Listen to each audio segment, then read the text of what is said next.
Welcome to Wednesday Answers. And today I'm answering the question why I never read a manual. So let's get started.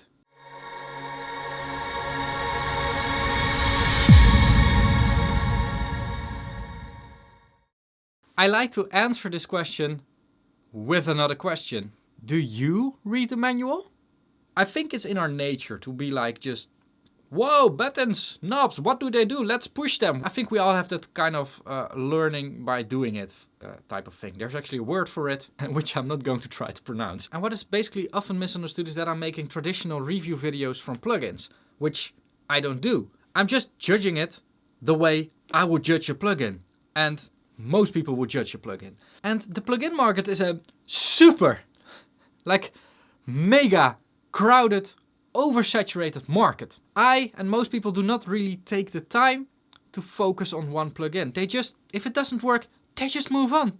And if I dismiss a plugin as being snake oil after, well, it's roughly 40 minutes to 1 hour of testing, chances are big you've already done that as well. And I think it all has to do with the main reason why I started my Snake Oil series, and that is user interfaces. Because if you look at it, the user interfaces on plugins are a bit weird. We mainly got two categories. We've got the vintage UIs and we've got the space age UIs. With a vintage UI, we basically get just one of these modules or whatever on our screen. These knobs are made to be touched by our hands. It's not made for a keyboard and a mouse. Also, there's sometimes a lot of room being taken by graphics, by rusty front plates, by whatever.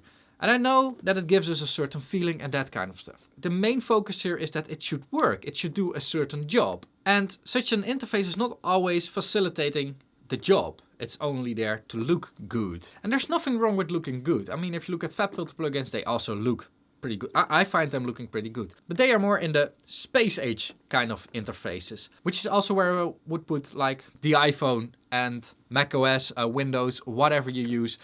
Those are all space age interfaces. And those interfaces are really intuitive. They are first of all built from the ground up to be used by a keyboard and a mouse, because that is what we use to control our computer with.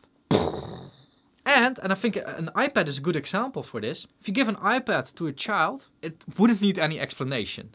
And that is where you recognize a good user interface from. Now, I know that we're talking about audio engineering, which is more difficult than scrolling through a web page on an iPad. But still, if it has advanced features in there, the UI should in some way invite you to learn more about it. So the UI should impress you, and the basic features should also like show you like, hey, this is what I'm capable of. And from there, it should direct you to a manual to learn more about it. That's how it should work. And we can all argue about this like, yeah, but it's unfair or whatever. But the world is unfair. The plugin market is crowded. If one company doesn't come up with that plugin, somebody else will. So that's why I'm sometimes very tough on those plugins and most of the user interfaces. When it comes to sound, I think that all the algorithms are already been done and there's really nothing new. It sounds a bit harsh, but I don't think that there is a lot to do when it comes to EQ, compression, distortion, reverb, all those type of plugins. I think that there's a lot of recycling going on, and that is just the user interface that is really being renewed, sometimes being made better, most of the times being made worse. So yeah, that is why I do not read a manual before I make my reviews. You're just getting me and the way I do things. That's what this whole channel is about. So yeah, that is it for this week. Don't forget to subscribe to see next week's answer, which I already know which question that is going to be.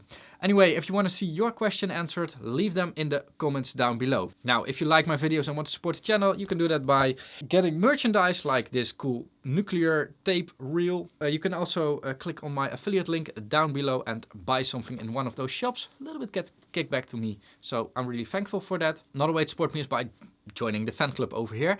On there you get early access to videos and some other good stuff. It's all over there. Last way to support me is by watching more videos. So again, don't forget to subscribe. I will link one of those videos over here. And I thank you guys a lot for watching.